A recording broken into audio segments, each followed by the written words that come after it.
Higa achiel nyakoromo ga jiwang' mokalo odiochieng' no matari 29 dwe no mar 11 higa mar 2021 nwabiro e udi nwabiro wang' jowi mari RAMOGI TV kendo ne rwako wa nyakoromo ga jiwang' mondo mi wami wechego mago manyien wakelni chendogo mabende wageto godo bero ngimani kaka oganda luo. Erokamano kuom higa achiel misebedo kodwa e chendogi duto. Odiochieng' ma kawuono wayango odiochieng' no mabende nwachake RAMOGI TV. Kuom mano nwago mbaka gi jopiny wago mbaka bende gi jotendwa wawinje mago mabende wantiere gi rem kaka dhano ok wanyatimo duto ntiere mago mabende nyaka wamedi kendo waridie tol en geno marwa ni wabiro medo timo makare mondo mi wanyisi wechego kaka igeno yudogi. Omiyo odiochieng' ma kawuono wamenyo piny wanono kendo wagoyo mbaka kotenre gi mago motenre gi chieng' no bende nwachake RAMOGI TV kete mana kani nikech waiko ni mathoth odhiambo ma kawuono to mokwongo magi thuond weche. En mor kod ilo ne jofwambo kod johera mag RAMOGI TV makoro rwako higa achiel nyaka ne chake. We have decided to reschedule the start of our public engagements from tomorrow, the 30th of November 2022 to the 7th of December 2022. Riwruok mar Azimio la Umoja ochungo chenro mar romo gi jopiny mane ichano ni chakore odiochieng' makiny. Doho golo chik mondo od bura odhi nyime gi chenro mar piedho ji ma owal ne lemo mag jogoro mongirore.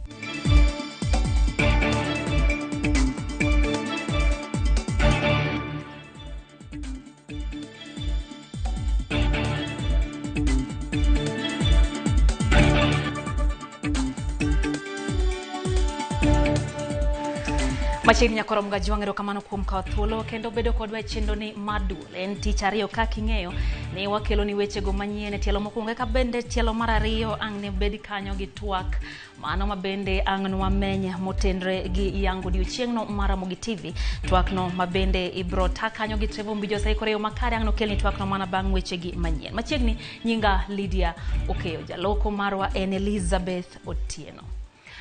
Morgi ilo kwako lwasi mar kambi mar All Media Services e odiochieng' ni mar RAMOGI TV dhialo e higa achiel nyaka ne chake. Ne en nyasi maratipo kama jofwambo noyudo thuolo ma juso miel ka giduoko erokamano kuom tich ma osetiyore kuom higa mar thuolo mar higa achiel. Nyakoromo ga jiwang' nyasi no nokelo kanyakla jogo ma otelo ne kidienje opogore mag RAMOGI TV kod kambi mar All Media mangima. Nyasi no dhialo kaka odhial koda cake mano ng'adi kaka ranyisi mar mor kendo hingo higa achiel mar chenro mar RAMOGI TV.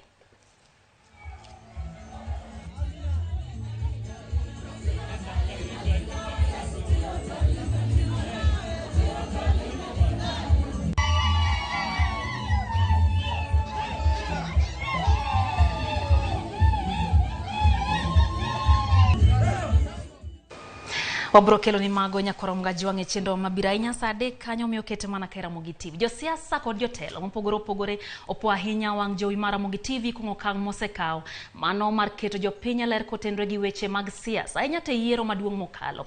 Jotelo go bende ojiwo wang' jowi mar RAMOGI mondo med menyo weche dongruok ahinya to e gwengego makaluo. Eseche ma oganda jokanyanam medo nyiso mor margi ka wang' jowi mar RAMOGI yango higa achiel nyaka ne chake. Jotelo mopogore bende opo RAMOGI TV kuom bedo sulwe e sekta mar keyo weche. Kanyo wa campaign ong'ala mokalo kanyo wamanyo kombe mag county to kamoro monyo wadhi kawa nyiso jopiny gima wadhi timo negi to jo RAMOGI nyo konyowa kom milomeno. Omiyo koro jowanyo nigi thuolo maber mar yiero ni to ng'ane mochung'. Ere ng'amo pani policy mare kata chenro mare nyalo timo nyalo konyo piny. Omiyo nyo gimiyo jopiny obedo gi thuolo mayot mar yiero jotelo ma gidwaro. Gisemedo yawo it jopiny kata wan kaka jotelo wanwang'o thuolo ma wanyalo tudore gi jopiny maber. Jotelo makaluo jiwo RAMOGI TV mondo konya dongruok e gwenge makaluo ahinya kokalo kuom tend counties ka ok girito kony moya e piny owacho mamalo. Program mar penj laktar no osebedo maber ahinya nikech ing'eyo ni thieth en achiel kuom agenda maduong' ahinya mar county government ma Kisumu mar Governor Professor Peter Anyang' Nyong'o. Omiyo ka jowa nyalo bedo gi thuolo no mar penjo weche machando gi kit ngimagi to miyo gibedo ng'ama bende ber. Aero program margi mar mine ma Saturday gotieno mar is it Juliet Jael koro I encourage Ramogi ni tich magitiyo ber kendo gimeda tiyonwa. Jalup Gavana ma Kisumu Dr. Matthew Ochieng Willy opo weche manyien mikelo ne oganda wa kokalo Ramogi TV kowacho ni ma osea wang jopiny kendo kelo kanyakla oganda wa. Wang jowi kanyo bende wayude puonjruok mang'eny. Kendo ang'eyo ni jowa kamoro ma gintie e piny mangima osebedo kaneno wang jowi mar Ramogi. Akwayo ni kaka koro sani koro lor school ni gimed content mag nyithindo mondo nyithindwa bende ma paro ni thuolo kende ma nyithindwa nyalo yudo kata mar land dholuo. TV Ramogi bende osemiyo oganda wa kako nagi thuolo mar neno gik matimore kendo mondo gichiwe pachri e weche mag dongruok Kisumu County kaendi. Jotelo go po chenro mar Ramogi TV osebedo kakelo mago mosebedo kakelo ng'eyo dongruok kod mor ne oganda luo.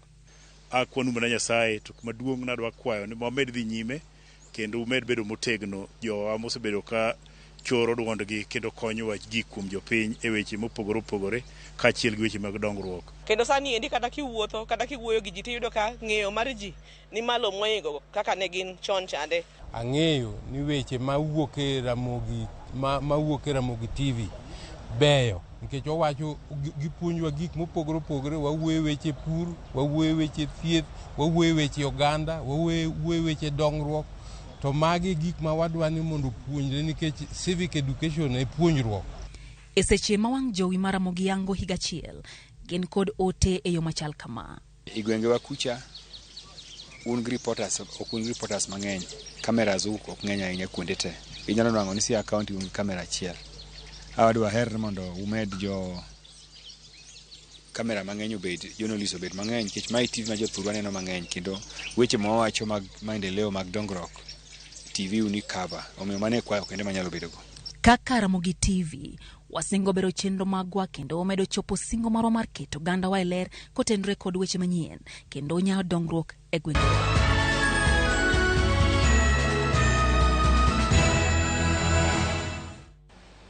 Nyakoromo gimane mamedo bedo singo wa Ramogi TV. Joneno mag Ramogi TV osebedo e opara manyime jo dongruok mar tesene kendo mano oseketo yot ahinya e tawo chenro mag Ramogi TV.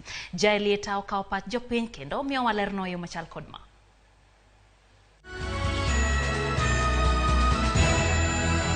Apart from education, gima important en ga information. Ramogi se inform moloyo maduong' moloyo news kata kaka gigolo nikech iwacho ga niya nitie seche moko machino moko ma kisungu nyalo kalo ni kata Kiswahili. Ramogi kele gi dholuo manyachon cha mi winje. Gin lendo mag quality gikelonwa ginene services nyake gweng'. Sani ka jaluo ma Mpangano sena nyagolo duonde ma winjre nyake Ramogi TV makawo kang'. Mano gima duong' ahinya development mar Ramogi TV okelonwa. E sama koro Ramogi TV orwako higa achiel nyaka ne ochak lendo, lokruok mathoth osechopo ne oganda luo kokalo e chenro maka kod kacha. Achiel kuomgi ma jopiny pako en mano mar thapki. Oketo nyithindo sani koro busy. Nyathi ok yud ka dhi tuga ka sama thapki oromo.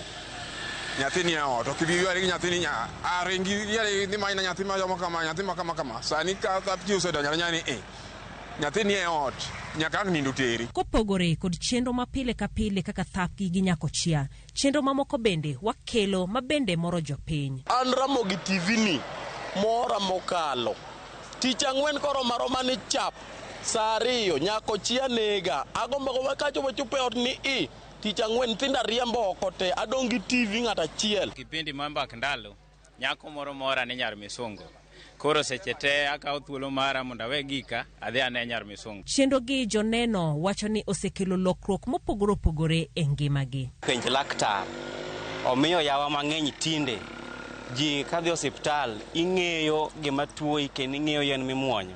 Omiyo yudo puonj mang'eny kokadho wayudo dakteche mopogore opogore tuoche mang'eny ipuonje wae kaka wanyalo dak, chiemo ne bende wachamo, kaka wanyalo timo zoezi. Tan kaka youth abedo updated gi jothumbe ma gin gi relation gi joluo. Kaka nyocha neno kokel calligraph jathum maduong' kabisa nokele Ramogi TV. Kata kamano gima ber nyalo bedo maber moloyo komedne ndhadhu maka kod kacha. Kro chakre adier ma Nyasaye jo osebedo kohere nikech kata TV kata screen quality mar screen margi beber. Tapki time is short, time tin ahinya, gimed time matin to kata nyako chia bende ka ginyamedo wa time matin be nyalo bedo maber. En mana chakruok mathoth pod dhi biro kokale tipo mar Ramogi ka wamedo rwako higni mag dongruok kanyakla. 5 seconds Jaka Black. Jai Lieta, Ramogi TV. Haya, gio ni jo los weche mag thapki owinje yo makare. Weche machope kinde ka kinde nyakora mga juang kadhe kidienje mag pogore kapok ochope yamo. Jofwambo mag Ramogi TV wuok kadhi manyo weche kendo itedogi e yo manimba. Mano magikone gichopo ni achiel kachiel. Sinfros Okinda miyowa ler mar kaka weche thoro timore kapok ochope wangi kaka janeno. Nyakораmogi ma e ot kata apisi ma watede weche manyien ka achiel koda chenro mopogore kapok wamiyo ugi e yamo. To bende ng'eyo chenro madhi nyime mar mondo mi weche manyien ochope yamo.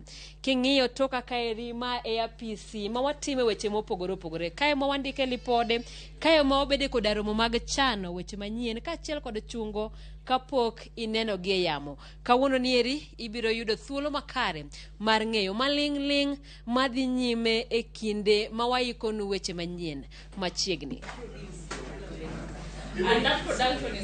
Pile ka pile okinyi mar Sadek wabedo gi romo midendo ni editorial meeting.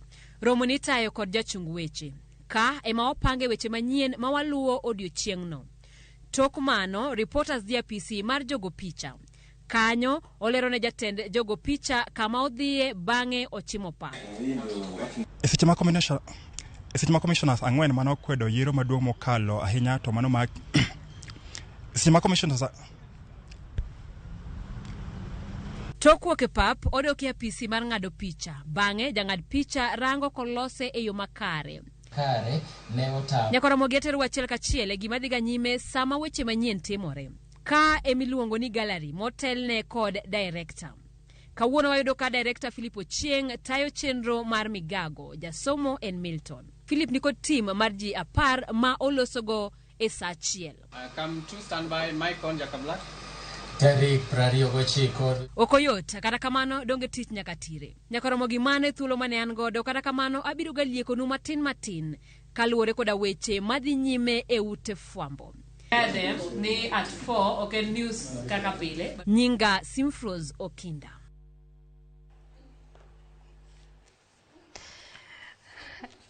Aya. Wakoyo matin nyakораmoga jongo duogo pod wadhialo chieng'no mar Ramogi TV. Kabende en odiochieng'no mabende waparo chieng' mane wakele kendo nwachako ni rwako wagi chuny makare odi ka Ramogi TV chakore. Wayo matin kamano to kwa duogo pod kod weche gi mathoth kete mana ka Ramogi TV.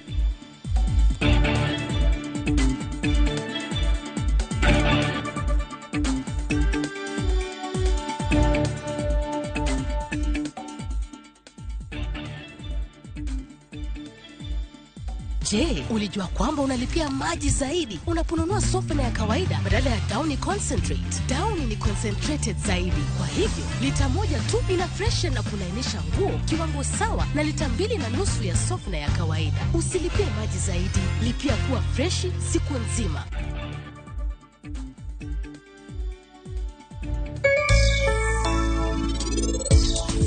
Ino kinyal piem koda to okinyal chalo koda bi. Nikech pacha ringo matek moingo mari. Dongi neno? Gimora mora mana timo kaya na timo man nikech tapio ngisa na tim.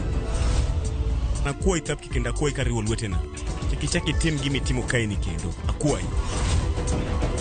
Nono onge kuma mama na bero dhie. Dani nyalo wuotho. Dana.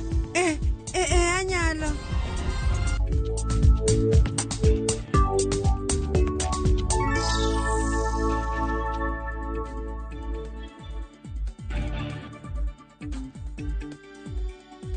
Collect fare kwa boda au matatu ukitumia ViewPay cashless na uqualify for bima ya 100,000 shillings pamoja na medical cover ya 20k na permanent disability cover ya 100k kwa 5 bob pekee. Dial *236# today to start using ViewPay cashless. Welcome to Shabikila. Play Shabiki Virtuals on Shabiki.com for a chance to win huge cash prizes from low stakes. Jisetie stake na how much you want to win. Kuna penalty shootouts, defender and so many virtuals only on Shabiki.com. Shabikiland, the easiest virtuals in gaming. Not for persons under the age of 18. Betting can be addictive. Play responsibly. Shabiki.com is authorized and regulated by the BCLB license number 416. Shabiki.com.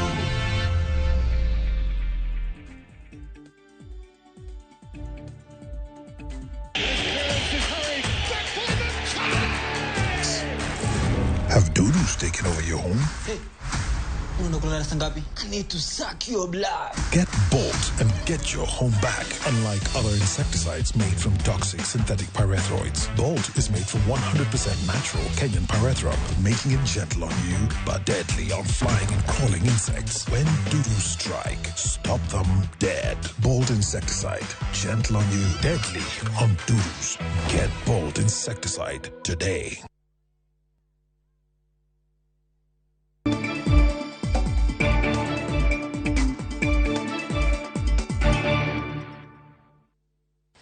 Machini kanya kwa Ramogi jongero kamano kuom medo kete mana kae chendo ni maduol wadhi mbele gi miweche go manyien kapod wamenyo mana mago motendre kod Ramogi TV kabende koro wayango higano mar mokwongo. Nyasi mar hingo higa achiel nyaka ne chaki Ramogi TV pod dhi nyime kendo kuku mare koro chomo kaunti ma Kisumu kama idhi bagie chendo mopogore opogore mamulo ngima jopiny. Chendo go riwo koda ka chiwo thieth ma onge chudo ne jopiny. James Okoth miyowa ler koya kaunti no ma Kisumu. Ikruok mar hingo iga achiel nyaka ne tipo mar Ramogi TV donje paw fwambo kod keyo osechakore kendo dhi nyime mar neno ni oganda duto obiro yudo mor mokalo koa e chenro moseyangi kendo opangi kaka Alan Obiero lero. Kokalo kuom telo mar kambi mar Olvida Services wadwaro bedo kod chenro mar duoko lwetwa. Kisumo e city mar oganda luo. Ma headquarter mar oganda luo. Emomiyo wakelo budho mar tipo ma dhi chakore tich ang'wen ma en tarik achiel. Chenro mag thieth kokalo e chenro mar penj laktar osekelo kony kod puonj mokalo e dier oganda kendo en achiel kuom chenro mar Ramogi TV ochano duoko go lwetgi ni oganda. Wadhi bedo kod medical camp kata thieth manono maduong' kabisa mapokone. Wan kod geno ni jopiny mawuok e tung' mopogore opogore e alwora mar Nyanza ahinya to Kisumo dhi chopo kendo wadhi chiwo negi thieth manono. Nitie partners magwa, awacho gi dho ngere ni partners ma osebiro mondo konywa mondo neno odiochiengni obedo makare. Wadago erokamano maduong' ne jogo ma obiro riwruoge moko mag piny owacho ma obiro moyie tiyo kodwa kanyakla mondo neni odiochienge ang'wen gi obedo manyasi kabisa. En nyasi madhi bedo odiochienge mopogore opogore kendo ikruok ni ong'ala mamalo mar neno ni oganda duto biro yudo mor. Bang' ka ji osegoyo adhula ma ji odhi moyweyo matin koro ji biro dhi ywere. Iwacho ni yweruok. Dhano dhi keyo tiendegi kendo wadhi bedo kod chenro mar Ramogi Night achiel kachiel. Chiengeso bende chenro marwa mar thum dag mor bende dhi tim achiel kachiel kowuok e kaunti ma Kisumo kae. Warwakou kendo dang' ahero wacho ni wamor kodu. Sa osechopo koro wadhi duoko lwetwa mondo une ni wachung' kodu kaka osechung' kodwa higa achiel ni kendo wageno ni wabiro medo dhi nyime mondo wata ogandawa kokalo kuom wang' jowi mar Ramogi TV. Chenro makama osekelo mor mokalo ni oganda. Ramogi mitna kendo gi information gik ma gilando ber. Ramogi onego med bedo kabisa. An amor gi Ramogi. Ramogi TV at 1 mita duwa. Akwayo jopiny mondo med neno Ramogi TV mane marwa mondo dhi mbele kaka jonagi. Jopiny bende okodong' chien e chenro mag Ramogi TV ka kinde isumo pach oganda mar neno ni Ramogi TV obedo gi chenro makare mapuonjo, malero kendo mamoro oganda. Ramogi TV timo chenro gi duto mar neno ni oganda Luo oidho e ong'ala machielo e weche mag telo, dongruok, ohala kod mago mathoth, kendo gin gi geno ni gibiro dongo kanyakla gi jopiny. James Okoth, Ramogi TV. Nyakoromogi kwa keto tenge mago motendre kod Ramogi TV hingo higachiel wang'e mago motendre kod wechego mag siasa matin kama kweth mar Azimio la Umoja koro loko pachgi e wiromo gi jopiny mana gi geto bage thur kako chakre tich adek makiny. E romo mar jotelo moyiere bwo Azimio giwacho ni okang' mar chungo romono gikawo kaluwore gi penj makoro dhi nyime sani. Romono manoyuore gi ogai mar Azimio la Umoja Raila Amolo Odinga gi jatend Wiper Kalonzo Musyoka bende nomulo weche motegno ahinya tewi kaka ginono tij piny owacho mano mar Kenya Kwanza motelne gi jatend piny Kenya William Ruto. E ote mano som ko jatend kweth mano ke od bura mamalo Opiyo Wandayi jotelo go ramo ni Azimio bende pod otegno kendo ne kanyakla. We appeal to the Kenya Kwanza administration to focus on what really matters for Kenyans now, which is the cost of living and not 2027 elections. Our stand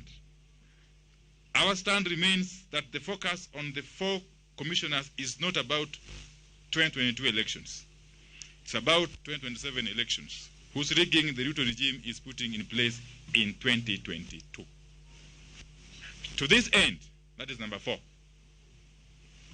To this end, we have decided to reschedule the start of our public engagements from tomorrow, the 30th of November 2022, to the 7th of December 2022, due to the ongoing national examinations.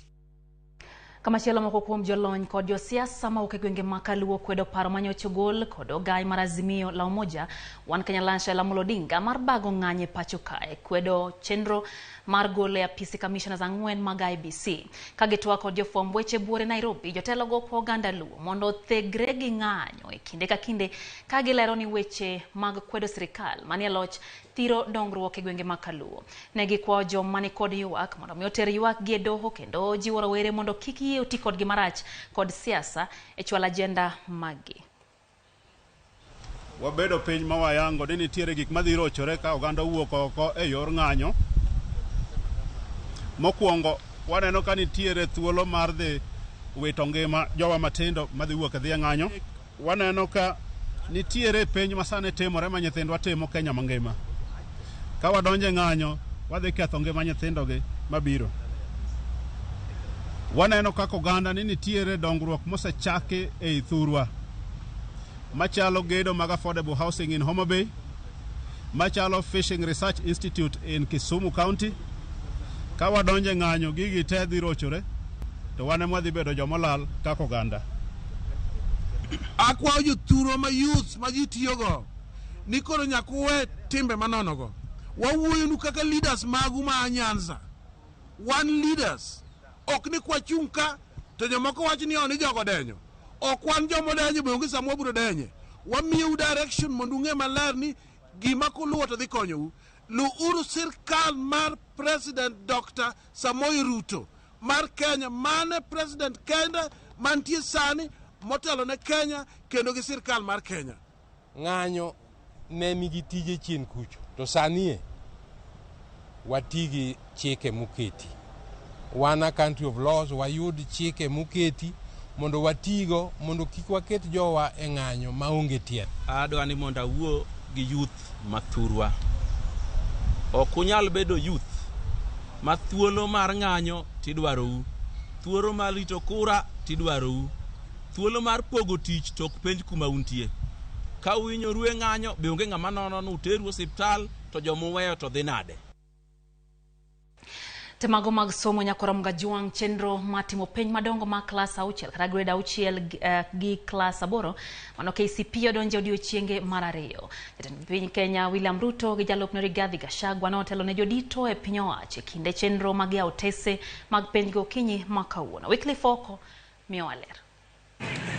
E kinde ma chenro mar timo penj madongo mag klas 6 KPSEA kod klas 8 KCPE onyono odiechieng' mar 2, chenrogo ne omedo dhi nyime e yo makare ka jotelo madito mag piny owacho ne oyuoro e rango yepo mag otese penjgo.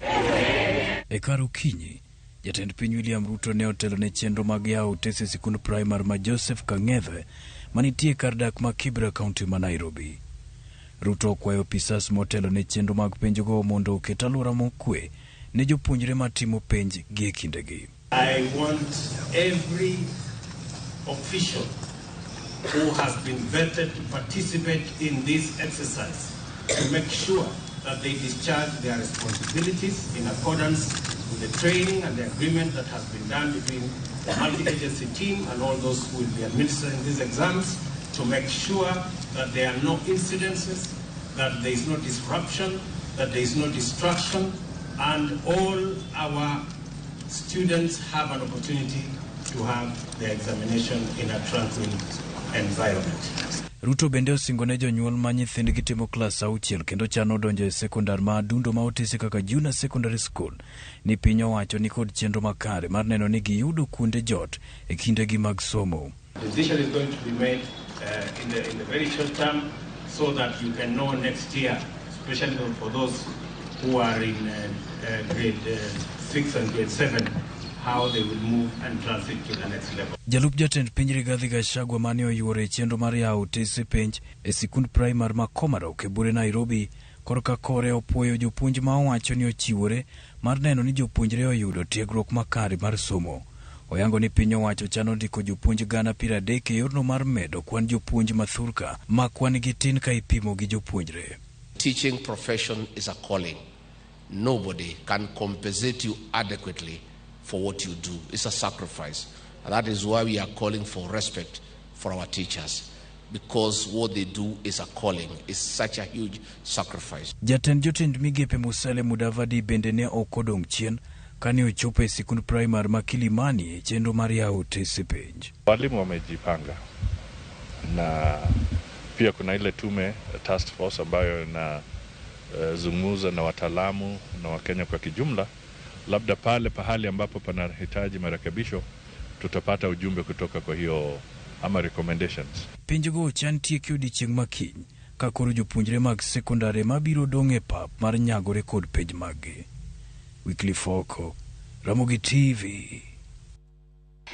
Nyakoromogi aduoki chien matin mago motenre kod yango higa achiel nyaka ne wachak TV Maramogi. Higa achiel Maramogi TV osebedo kata chenro mage. Nonro pod dhi nyime mar medo kelo chenro mamoko ne jopiny kendo loko ngima ogandawa. Wuoth osebedo nade? Chakre tarik 9 dwe mar 11 higa mokalo. Tarik 29 dwe mar 11 higa 2021. Lwasi mar fwambo kod keyo noyudo wendo e bwo kambi mar Royal Media Services, wendo majaluo manyien e piny Kenya. Ramogi TV. E kinde mar Ramogi TV dhialo higa achiel mar lendo makare, jotelo manobiro kod lek mar chako Ramogi TV onyiso mor kaluwore kod okang' mar Ramogi TV osegoyo. Jata tije kambi mar Royal Media Services Wachira Waruru owacho ni Ramogi TV ne ochaki e ngadho mamalo kendo ni kaka Ramogi TV oserieny okalo kaka ne jomathoth paro. The anticipation was very, very high. And not surprisingly, the success of Ramogi TV has actually exceeded our expectations. And beyond the news and entertainment, the most rewarding thing about Ramogi TV is the way in which the special features, the special segments and talk shows have had such a huge impact on the community, and the feedback has been exemplary. So this is very rewarding. All I can say is happy birthday, Ramogi. Jatend Gundo Chenro Latif Ngunjiri olero ni biro mar Ramogi oyango nyadhi mar jaluo ahinya kokalo e chenro ma ichwalo ne joneno. What Ramogi has presented is a beautiful blend of culture, a beautiful blend of content. It's been interesting learning new words like Thum Dagmor, like Rogo Manyathindo, like Penchlaktar, you know. And nowadays, even our clients say them with a lot of ease. Kasingo mare, en ber mathoth ne oganda maneno Ramogi TV. We have the dramas, we have Nyakochia, and of course we have Tapki. We know those two are hit content, and we shall what we can promise is more of those. Kata obedo ni Ramogi TV ok en TV ma okwongo senge manochaki mawacho dholuo.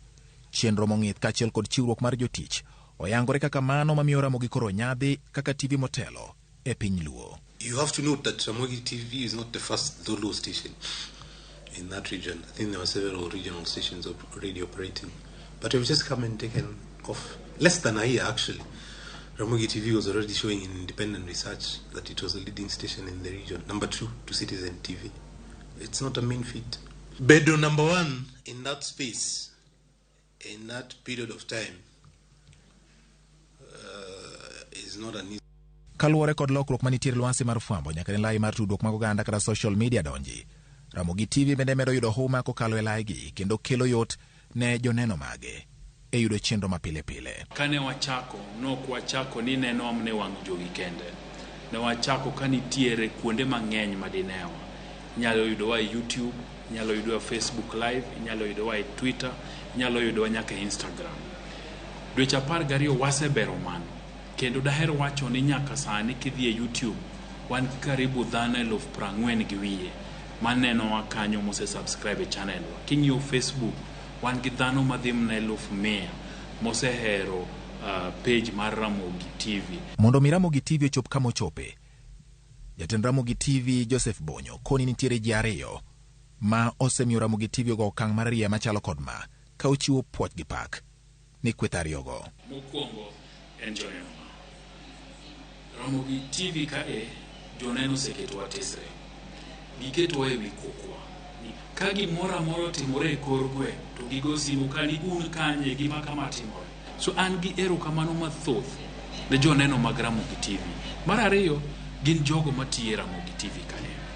Jofwambowa, jolendo, jogo picha, joma nono picha, joma nitiere gallery kuma koro itedie gini mogi kapok okelnigo osetiyo matek. Kopogore kod studio ma Nairobi molosi e rang'iny mamalo, studio ma Kisumu kod masinde ma jofwambo tiyo godo osemiyo weche bende wuok mong'ith.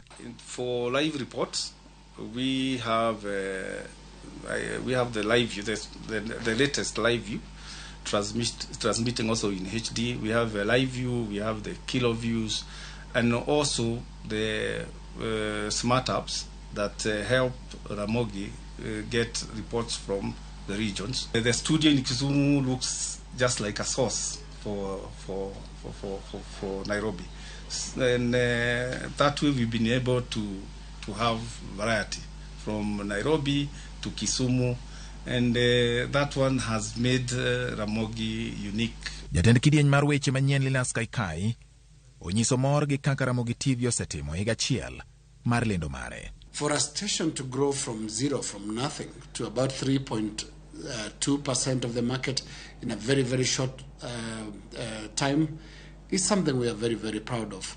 And I want to say happy birthday to the Ramogi team, happy birthday to the entire team that is behind the product. And what Ramogi TV has done is amazing. It's taking hold, it's popular, it's growing in a pace that we are very, very happy with. Kochwalo poch gi pak ne wendo mane gikelo bang' bedo e yamo kuom higni 18, jatend nyakalondo mar Ramogi FM Victor Juma okoni geno en medo neno Ramogi TV karieny kako medo dongore. Chakruok mar Ramogi TV en Ramogi FM. Koro higa achiel ni wan be wariwore kodgi to wasingo kaka Ramogi FM mar tenogi nikech nyathi konyuol e higa achiel mokalo ni ne pod wamako badgi. Wan gi geno ni higa mabiro ma wachako kawuono kama wachako kinyni obro bedo nyathi matinde ne otegno, koro nyalo chiedho kende, onyalo gweno chogo, onyalo muodo nyoyo. Mana kaka ne waketo nusingo ka wachako, Ramogi TV pod biro bedo wang'u kendo itu nikech ma e odwa. Happy birthday Ramogi TV.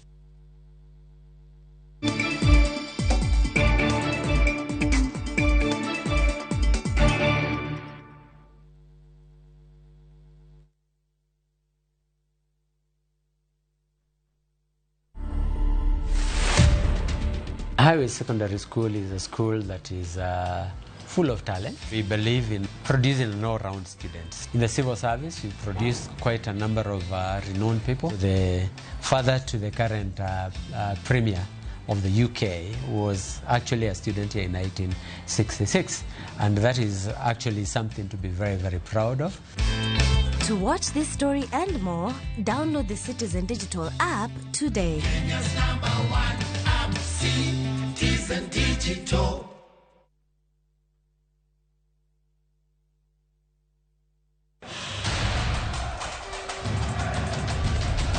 It's time for the greatest football stage in the world. Hapa Shabiki.com tunakuletea the Qatar jackpot. Rahisi sana. Correctly predict 6 World Cup games kwa shilingi 8 pekee and win 60,000 shillings za haraka kila siku. Tuma neno QJP to 29063. Believe it. 6 World Cup games, 8 bob, and 60,000 shillings cash is all yours. Play now. Strictly not for persons under the age of 18. Betting can be addictive. Play responsibly. Shabiki.com is authorized and regulated by the BCLB. License number 416. Shabiki.com.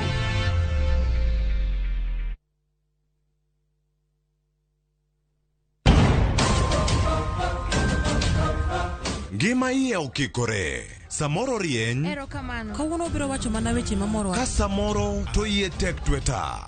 Ana yie monda tho, yo ka yie mondi tim gik midwaro go. Seche moko jadwar lokore le ma ipedho. Shrata. Jogo mane hiero lokore jasiki maduong'. Nikech timbe ne njore, to kendo jawuoro mapok anenoga. Indiwe mondo thoda kwa ywak. Ng'wech en mar manyo hera. Hera mar adieri. Hera ok chiwre nono, nyaka ichiw hera eka iyud hera. Dago ngima kendo yudo hera. Ji te mantiere odni oheri ahinya.